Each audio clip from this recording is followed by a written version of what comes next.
آپ سن رہے ہیں کتاب اسباق تاریخ، سب ہیڈنگ زیادہ ثواب۔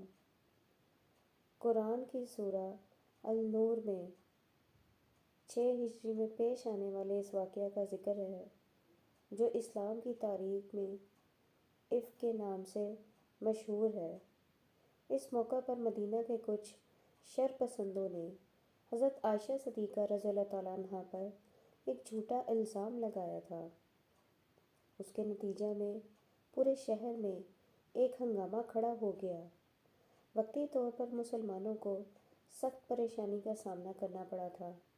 اس کا تذکرہ کرتے ہوئے قرآن میں فرمایا گیا کہ تم اس کو اپنے حق میں برا نہ سمجھو بلکہ وہ تمہارے لیے بہتر ہے۔ اس قسم کا فتنہ یا اس قسم کی شر انگیزی کیوں اہل ایمان کے لیے خیر ثابت ہوتی ہے؟ اس کے بہت سے پہلو ہیں، تاہم اس کا ایک خاص پہلو یہ ہے کہ ایسا ہر فتنہ سچے مسلمان کو یہ موقع دیتا ہے کہ وہ اس اعلیٰ ایمانی عمل کا ثبوت دے جس کو قرآن میں ظن خیر کہا گیا ہے۔ النور 12۔ افواہوں کی آندھی میں حسن ظن کا طریقہ اختیار کر کے وہ مزید ثواب کمائے، وہ زیادہ بڑا عمل کر کے اللہ کی نظر میں زیادہ مقبول بندہ بن جائے۔ مثلاً الزام تراشی کی اس مہم میں جو لوگ شعوری یا غیر شعوری طور پر شریک ہو گئے ان میں سے ایک حسان بن ثابت انصاری رضی اللہ تعالیٰ عنہ بھی تھے۔ چنانچہ بعد کو جب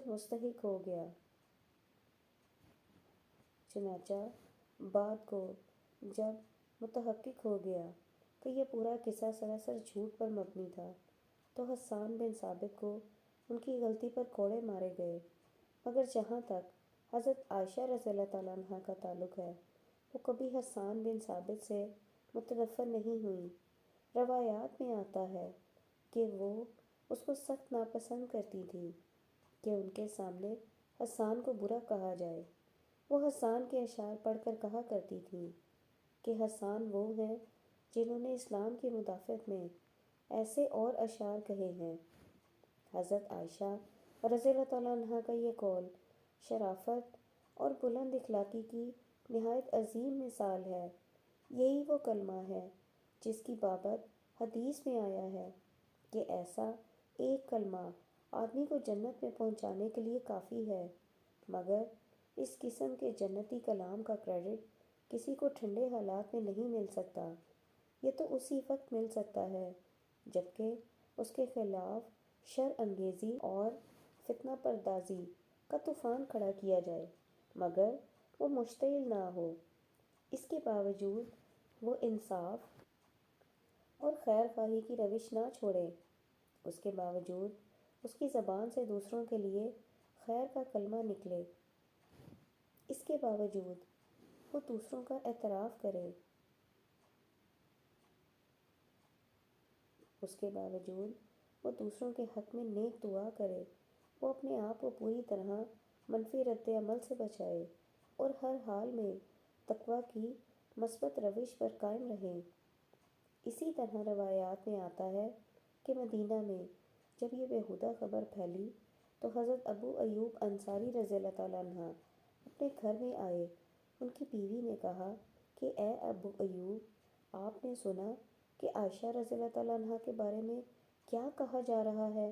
ابو ایوب انصاری رضی اللہ تعالیٰ عنہ نے کہا کہ ہاں میں نے سنا، مگر وہ جھوٹ ہے۔ پھر انہوں نے اپنی بیوی سے پوچھا کہ اے ام ایوب، کیا تم ایسا کرو گی؟ انہوں نے کہا کہ خدا کی قسم نہیں۔ ابو ایوب انصاری رضی اللہ تعالیٰ عنہ نے کہا پھر عائشہ خدا کی قسم تم سے افضل ہیں۔ ان کی بیوی نے جواب دیا کہ ہاں آپ نے صحیح کہا۔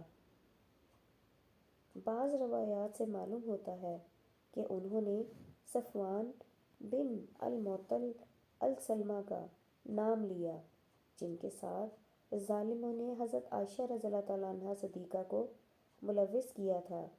ابو ایوب انصاری نے کہا کہ میں خود اپنے بارے میں سوچتا ہوں کہ اس وقت اگر میں صفوان کی جگہ پر ہوتا تو میرے دل میں اس طرح کا خیال تک نہیں آ سکتا تھا۔ پھر صفوان تو مجھ سے اچھا مسلمان ہے، وہ کیوں کر ایسا سوچ سکتا تھا؟ یہی وہ چیز ہے جس کو قرآن میں قول سدید کہا گیا ہے۔ حضرت ابو ایوب انصاری رضی اللہ تعالیٰ عنہ نے یہ کہا کہ ایک سادہ منطق کو استعمال کر کے اسے پہلے ہی مرحلہ میں رد کر دیا۔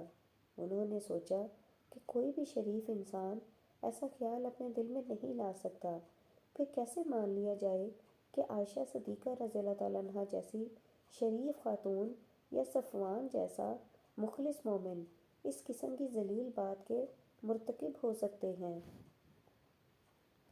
یہ ہنگامی واقعہ اگر نہ پیش آتا تو ابو ایوب انصاری کو اس عظیم عمل کا انعام کیسے ملتا کہ ذہنی بھونچال کے وقت بھی انہوں نے اعتراف کا ثبوت کیا۔ ناموافق پروپیگنڈوں کے باوجود انہوں نے اپنے آپ کو فکری اعتدال پر باقی رکھا۔ زلزلہ خیز حالات بھی اس میں کامیاب نہیں ہوئے کہ ان کے قدم کو حق و صداقت سے ہٹا دیں۔ حسن ظن ایک ایسا عمل ہے جس کے لیے آدمی کو خود اپنے آپ سے لڑنا پڑتا ہے۔ یہی وہ چیز ہے جس نے حسن ظن کو خدا کی نظر میں ایک عظیم عمل بنا دیا ہے۔ سب ہیڈنگ: عوام و خاص۔ رسول اللہ صلی اللہ علیہ وآلہ وسلم کی دعوت پر قدیم مکہ میں جن لوگوں نے اسلام قبول کیا ان میں سے ایک نام رکانہ بن یزید بن ہاشم بن عبد المطلب بن عبد المناف کا ہے۔ وہ قریش کے پہلوانوں میں سے تھے۔ روایات کے مطابق رسول اللہ صلی اللہ علیہ وآلہ وسلم اور رکانہ میں کشتی ہوئی۔ رسول اللہ صلی اللہ علیہ وآلہ وسلم نے رکانہ کو کشتی میں پچھاڑ دیا۔ اس کے بعد رکانہ نے اسلام قبول کر لیا۔ یہ کشتی کیسے ہوئی؟ اس سلسلہ میں ایک روایت یہ ہے کہ خود رسول اللہ صلی اللہ علیہ وآلہ وسلم نے رکانہ سے کہا، اگر میں کشتی میں تم کو پچھاڑ دوں تو کیا تم جان لو گے کہ میں جو کچھ کہتا ہوں وہ حق ہے؟ دوسری روایت میں اس قول کو رکانہ کی طرف منسوب کیا گیا۔ اس کے مطابق رکانہ نے رسول اللہ صلی اللہ علیہ وآلہ وسلم سے کہا، اگر آپ کشتی میں مجھے پچھاڑ دیں تو میں جان لوں گا کہ آپ اپنے وعدے میں سچے ہیں۔ رکانہ کی طرح عمر بن الخطاب بھی قدیم مکہ کے پہلوانوں میں سے تھے، مگر نہ انہوں نے رسول اللہ صلی اللہ علیہ وآلہ وسلم سے کشتی میں پچھاڑنے کی بات کی اور نہ رسول اللہ صلی اللہ علیہ وآلہ وسلم نے ان سے ایسا کہا۔ اس کے برعکس عمر فاروق رضی اللہ تعالیٰ عنہ نے قرآن کو پڑھا۔ اس کو پڑھنے سے ان پر حقیقت منکشف ہوئی اور انہوں نے اسلام قبول کر لیا۔ اصل یہ ہے کہ انسانوں میں دو قسم کے لوگ ہوتے ہیں، ایک عوام اور دوسرے خاص۔ عوام وہ جو پیدائشی طور پر کمتر ذہنی سطح سے تعلق رکھتے ہیں، اور خاص وہ ہیں جو بلند ذہنی سطح کے مالک ہوں۔ دونوں کی ذہنی ضرورتیں الگ ہیں اور دونوں کو ان کی ذہنی ضرورت یا ذہنی سطح کے مطابق اسلام کا پیغام دیا جاتا ہے۔ رکانہ کا تعلق عوام کے طبقہ سے تھا۔ وہ کشتی کی ہار جیت سے مطمئن ہو سکتے تھے، مگر عمر فاروق خاص کے طبقہ سے تعلق رکھتے تھے۔ وہ اعلیٰ ذہنی صلاحیت کے مالک تھے اور اعلیٰ ذہن کے لوگ دلائل و حقائق سے متاثر ہوتے ہیں، نہ کہ مذکورہ نوعیت کی کسی چیز سے۔ عوام و خاص یا کمتر ذہنی سطح اور اعلیٰ ذہنی سطح کی یہ تقسیم خود خالق فطرت کی قائم کرتا ہے۔ یہ فطری فرق تقاضا کرتا ہے کہ اسلام کی دعوت دو سطح پر چلائی جائے، ایک عوام کی سطح پر جہاں قصے اور مثالیں اور فضائل کی زبان میں لوگوں کو دین کی طرف متوجہ کیا جائے، دوسری سطح خاص کی ہے، یہاں لوگوں کو اسلام کا پیغام دلائل و حقائق کی زبان میں دینا ضروری ہوگا۔ یہاں اسلام کی تعلیمات کو اعلیٰ عقلی اسلوب میں ڈال کر پیش کیا جائے گا۔ اس لیے ایک صحابی نے کہا کہ لوگوں سے ان کے عقلی معیار کے مطابق بات کرو، اس تقسیم کو توڑا نہیں جا سکتا۔ عوام کے سامنے اگر منطقی اسلوب یا دلائل کی زبان میں بات کی جائے تو وہ ان کے ذہن کو اپیل نہیں کرے گی اور اس سے فائدہ اٹھانے سے عاجز رہیں گے۔ اس طرح اگر خاص کے سامنے عوام کی زبان میں بات کی جائے تو وہ خاص کو متاثر کرنے میں ناکام ثابت ہوگی۔ اسلام کے احیا کے لیے عوام اور خاص دونوں قسم کے لوگوں کی ضرورت ہے۔ اگر خاص دین سے دور ہوں تو صرف عوام میں دین کا پھیلنا احیاء اسلام کے لیے کافی نہیں ہو سکتا۔ اسی طرح اگر عوام میں دین نہ پھیلا تو صرف خاص کا اسلام پسند بن جانا کوئی حقیقی انقلاب لانے کے لیے کافی نہیں ہوگا۔ اس لیے ضروری ہے کہ ہمارے درمیان ایسی تحریکیں جاری ہوں جو دو طرفہ تقاضوں کو پورا کرنے والی ہوں۔ ایک طرف وہ عوام کے اندر عمومی دینی فضا پیدا کریں، دوسری طرف خواص کے اندر ذہنی انقلاب پیدا کر کے انہیں دین کی خدمت کرنے کے لیے تیار کیا جائے۔ دین کی گاڑی پہلے بھی انہی دونوں پہیوں کی یکجائی سے چلی تھی اور آج بھی وہ اسی طرح چلے گی۔ اس کے سوا کوئی دوسرا طریقہ دین کی گاڑی کو چلانے والا نہیں۔ سب ہیڈنگ: باشعور افراد۔ عبداللہ بن ابی قدیم زمانہ کا سب سے بڑا سردار تھا، حتیٰ کہ مدینہ کے باشندے اس پر متفق ہو گئے تھے کہ اس کو اپنا بادشاہ بنا لیں، مگر جب رسول اللہ صلی اللہ علیہ وآلہ وسلم مکہ کو چھوڑ کر مدینہ آ گئے تو آپ ہی کو مدینہ کے لوگوں نے بڑا مان لیا۔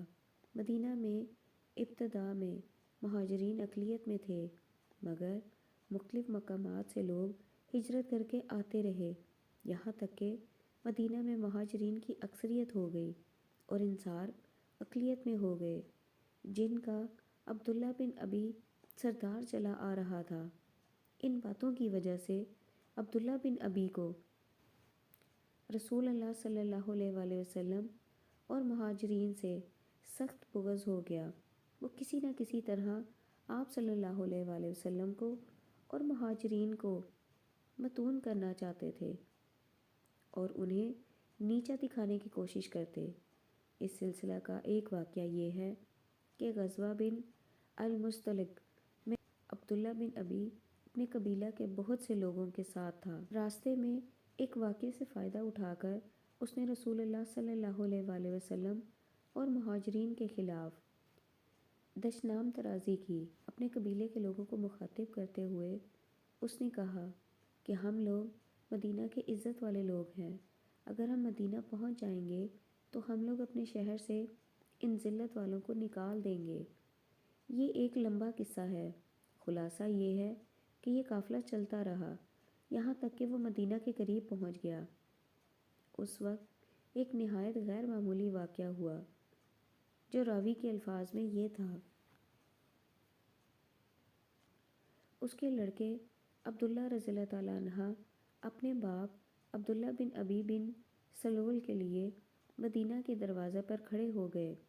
عبداللہ بن ابی وہاں پہنچا تو انہوں نے کہا کہ ٹھہرو، خدا کی قسم تم شہر میں داخل نہیں ہو سکتے یہاں تک کہ رسول اللہ صلی اللہ علیہ وآلہ وسلم اس کی اجازت دے دیں۔ پھر جب رسول اللہ صلی اللہ علیہ وآلہ وسلم وہاں پہنچے تو عبداللہ بن ابی نے آپ سے اجازت مانگی، آپ نے اس کو اجازت دے دی۔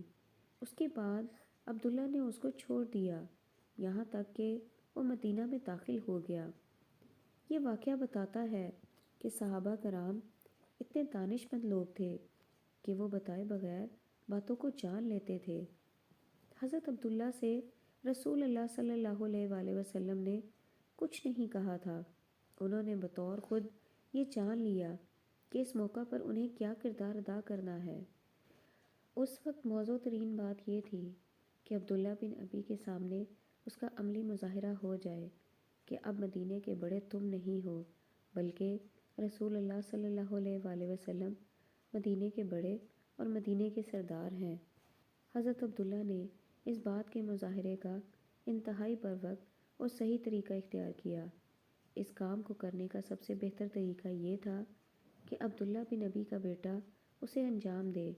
حضرت عبداللہ نے اس حقیقت کو سمجھا اور عین وقت پر وہ مطلوبہ کردار ادا کیا جو اس موقع پر انہیں ادا کرنا چاہیے تھا۔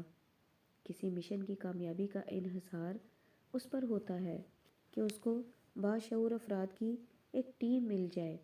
اس طرح کی باصلاحیت ٹیم کے بغیر کوئی بھی مشن کامیاب نہیں ہو سکتا۔ اس ٹیم کے افراد میں دو صفت لازمی طور پر ہونا چاہیے۔ ایک یہ کہ اس کا ہر فرد اطاعت گزار ہو، اس سے جو کچھ کہا جائے وہ ہر حال میں اس کی تعمیل کرے، وہ کسی عذر کو عذر نہ بنائے، خواہ وہ ذاتی عذر ہو یا خارجی عذر۔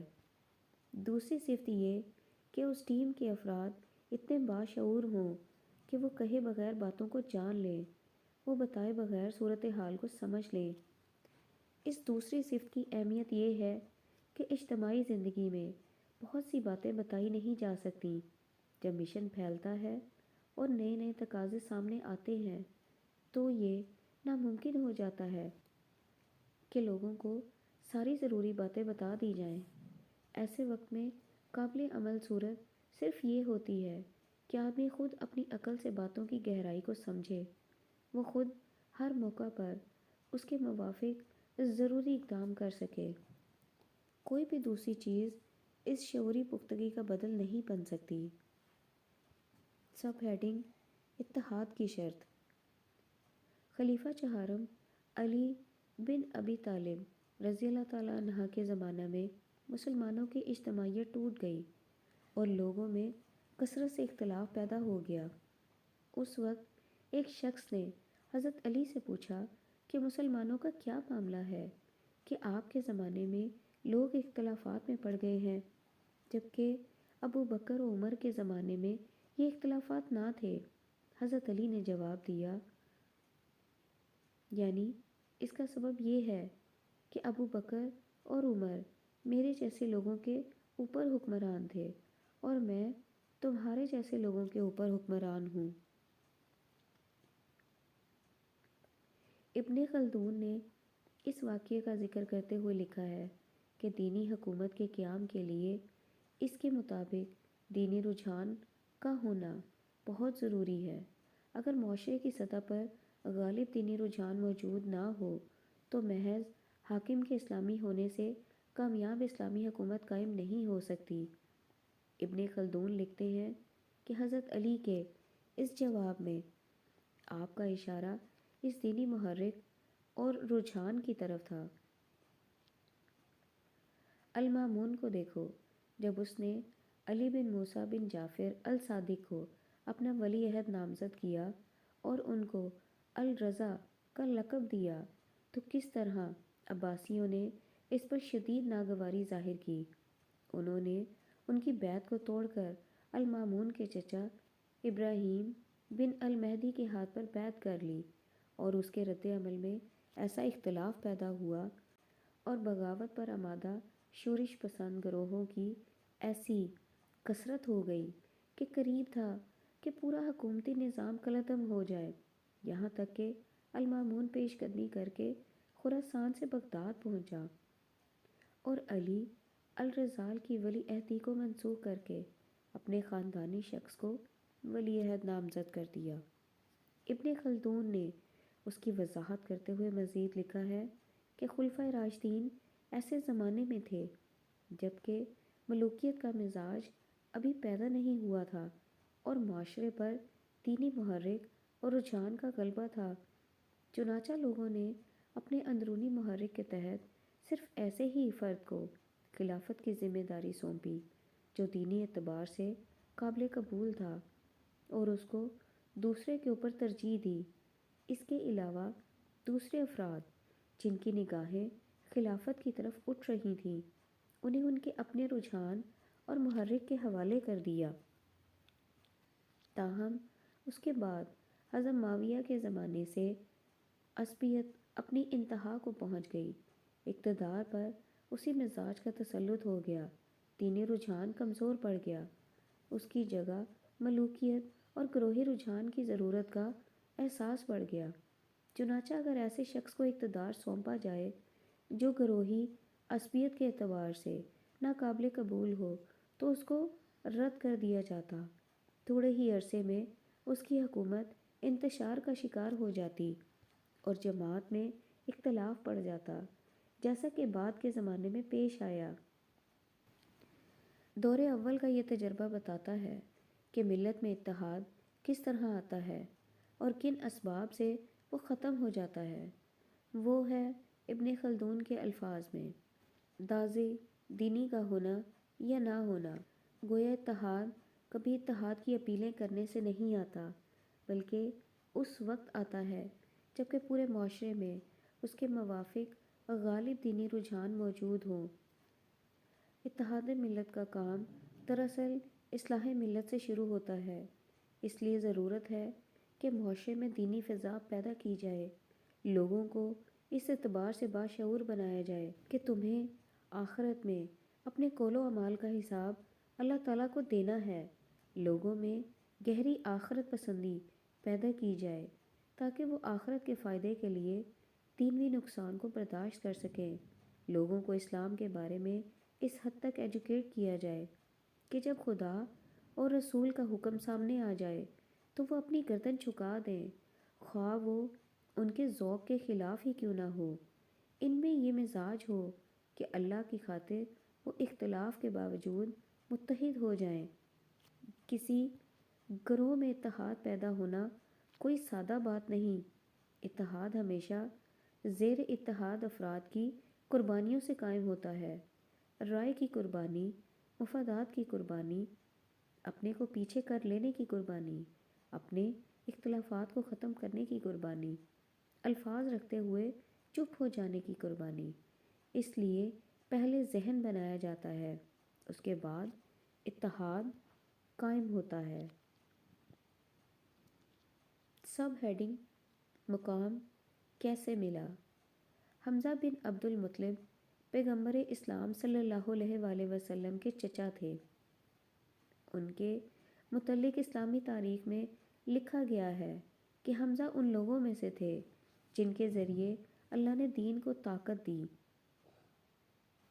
حضرت حمزہ کو یہ مقام بلا سبب نہیں مل گیا، بلکہ وہ ان کے حقیقی عمل کے نتیجے میں انہیں حاصل ہوا ہے۔ رسول اللہ صلی اللہ علیہ وآلہ وسلم کو جب حکم ہوا کہ اپنے خاندان کے قریبی لوگوں کو آگاہ کرو تو آپ نے خصوصی طور پر حمزہ کے سامنے دین توحید کو پیش کیا، مگر ان کے ذہن پر باپ دادا کے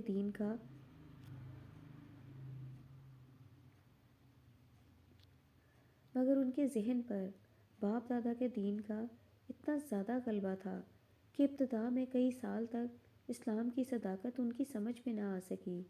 آخرکار نبوت کے چھٹے سال انہوں نے اسلام قبول کر لیا۔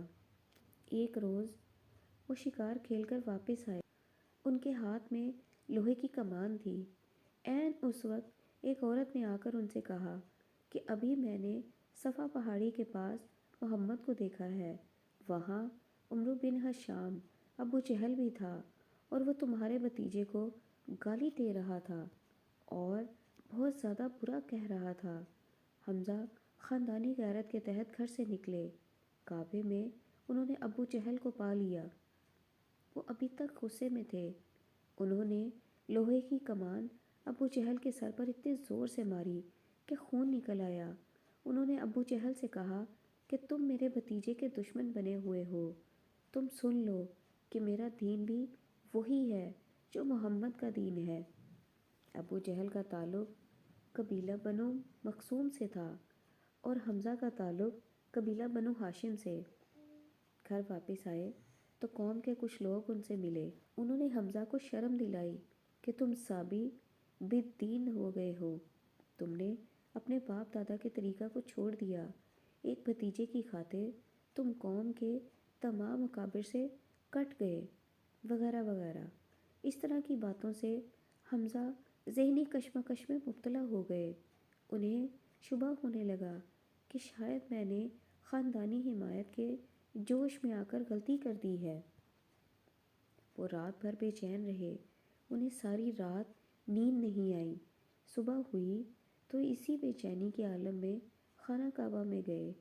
وہاں اللہ کی طرف رجوع کرتے ہوئے پورے تضرع اور انابت کے ساتھ دعا کی، میں نے جو کچھ کیا ہے اللہ، اگر وہ ہدایت ہے تو اس کی تصدیق میرے دل میں ڈال دے، ورنہ میں جس میں پڑ گیا ہوں اس سے میرے لیے نکلنے کی صورت پیدا فرما۔ اسی کے ساتھ اگلے دن وہ رسول اللہ صلی اللہ علیہ وآلہ وسلم سے ملے۔ انہوں نے آپ سے کہا، اے میرے بھتیجے، میں ایک معاملے میں پڑ گیا ہوں اور اس سے نکلنے کی صورت مجھے نظر نہیں آتی۔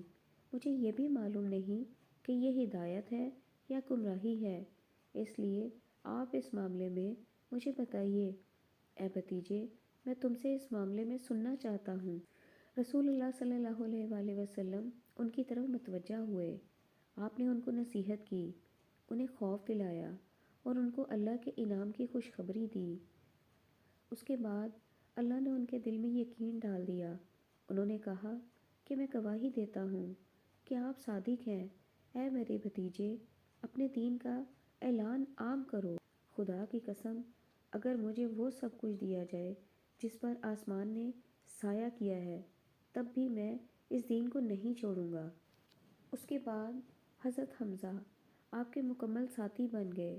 زمانہ جاہلیت میں وہ ایک دولت مند شخص تھے۔ اسلام میں آنے کے بعد ان کی دولت ختم ہو گئی۔ انہیں اپنے وطن مکہ کو چھوڑ کر مدینہ جانا پڑا۔ اسلام کی خاطر انہیں اپنی قوم سے لڑائی لڑنی پڑی، یہاں تک کہ احد کی جنگ میں وہ شہید ہو گئے۔ تاہم آخر تک وہ پوری وفاداری کے ساتھ رسول اللہ صلی اللہ علیہ وآلہ وسلم کے ساتھ وابستہ رہے۔ یہ وہ عظیم سعادت ہے جو حضرت حمزہ کو حاصل ہوئی، تاہم یہ سعادت انہیں سادہ طور پر نہیں مل گئی تھی۔ انہوں نے اپنے غیرت کے جذبات کو خدا کے دین کے لیے استعمال کیا۔ جب شیطان نے ان کے اندر شبہ ڈالا تو انہوں نے اس شبہ کو قبول نہیں کر لیا، بلکہ اس کے لیے گریہ و زاری کے ساتھ دعائیں کی۔ رسول اللہ صلی اللہ علیہ وآلہ وسلم سے مل کر اس کی وضاحت معلوم کی، اور جب بات واضح ہو گئی تو پھر کوئی چیز ان کے لیے اعتراف میں مانع نہیں ہوئی۔ انہوں نے نہ صرف کھلے دل سے اعتراف کیا، بلکہ ہر نقصان اور مصیبت کو برداشت کرتے ہوئے برابر اس پر قائم رہے۔ یہ ہے حضرت حمزہ کی وہ قربانی جس کے نتیجے میں ساری دنیا کے مسلمان ہر ہفتہ جمعہ کے خطبے میں سید الشہداء حمزہ کہہ کر ان کی دینی عظمت کا اعتراف کرتے ہیں۔ جواں مردی یا مردانگی سے عربوں کی کیا مراد ہوتی تھی، اس کو قدیم عربی اشعار میں دیکھا جا سکتا ہے، جس کو عہد جاہلی کا کلام کہا جاتا ہے۔ اس جاہلی کلام کا ایک منتخب مجموعہ وہ ہے جو الحماسہ کے نام سے مشہور ہے۔ جب وہ کسی بات کا ارادہ کر لیتا ہے تو رات اس کو غمگین نہیں کرتی، اور نہ سواری پر چلنا اس کے لیے مشکل ہوتا ہے۔ سخت معاملہ پیش آنے پر وہ شکایت نہیں کرتا۔ وہ بہت باحوصلہ ہے اور بہت منزلوں اور بہت راستوں والا ہے۔ جب آدمی کی آبرو ملامت زدہ بات سے گندی نہ ہوئی ہو تو وہ جو چادر بھی اوڑھے وہ اس کے لیے اچھی ہے۔ وہ تم کو مظلومی میں خوش کر دے گا، اور تم ظالم ہو تو تم کو راضی کرے گا، اور تم جو ذمہ داری بھی اس پر ڈالو اس کو وہ ضرور پورا کرے گا۔ جب وہ ارادہ کر لے تو اس کے پختہ ارادہ سے اس کو ہٹایا نہیں جا سکتا، اور آنے والی چیزوں میں سے کوئی چیز اس کو خوف زدہ نہیں کرتی۔ اگر اس کو زندگی کی آسودگی ملے تو وہ عیش پرست نہیں بنتا، اور اگر اس کو تنگی پیش آئے تو وہ پست ہمت نہیں ہوتا۔ ان کا بھائی کسی مصیبت پر ان کو پکارے تو وہ اس سے دلیل نہیں پوچھتے، بلکہ فوراً اس کی مدد پر دوڑ پڑتے ہیں۔ یہی انتخاب زمانہ شخص ہے۔ جب تک جیتا ہے متحرک رہتا ہے،